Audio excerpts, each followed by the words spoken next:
আমরা অনেকে আছি দান করতে চাই না, কৃপণতা করি, অথচ দানের অনেক সুফল রয়েছে। নবী করিম সাল্লাল্লাহু আলাইহি ওয়াসাল্লাম বলেন, একদা কোনো এক ব্যক্তি এক গভীর জঙ্গলে ভ্রমণ করতেছিলেন। একদা সে একটি মেঘখণ্ড থেকে আওয়াজ শুনতে পেলেন যে অমুক ব্যক্তির বাগানে পানি দাও। এই আওয়াজের সাথে সাথে এক খণ্ড মেঘ সেই বাগিচার উপর এসে পৌঁছে গেল। প্রবল বৃষ্টিপাতে বাগিচা প্লাবিত হলো। পানির স্রোত একটি নালা দিয়ে চলতে লাগলো। সেই লোকটি পানির স্রোতের সাথে চলতে লাগলো। কিছু দূর যাওয়ার পর ব্যক্তি দেখলো একজন ব্যক্তি কোদাল দিয়ে কুপিয়ে তার বাগিচা শেষ করতেছে। লোকটি বাগিচাওয়ালাকে জিজ্ঞাসা করলো, ভাই আপনার নাম কি? বাগিচাওয়ালা সেই নামটি বলল যে নামটি মেঘখণ্ড থেকে সে শুনিতে পেল। অতঃপর বাগিচাওয়ালা লোককে জিজ্ঞাসা করলো, ভাই আপনি আমার নাম জিজ্ঞাসা করলেন কেন?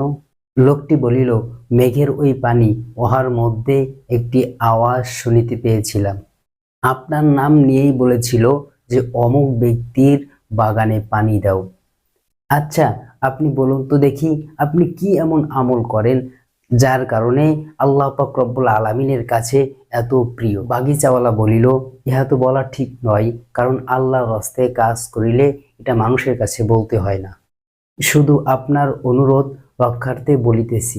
এই বাগিচার যাহা কিছু উৎপন্ন হয় ইহা 3 ভাগ করে 1 ভাগ আমি আমার পরিবার পরিজনের জন্য রেখে দিই, আর 1 ভাগ এটা দিয়ে আমি আমার এই বাগিচার উন্নতির কাজে ব্যয় করি, আর একটা অংশ আমি আল্লাহর রাস্তায় ব্যয় করে দিই।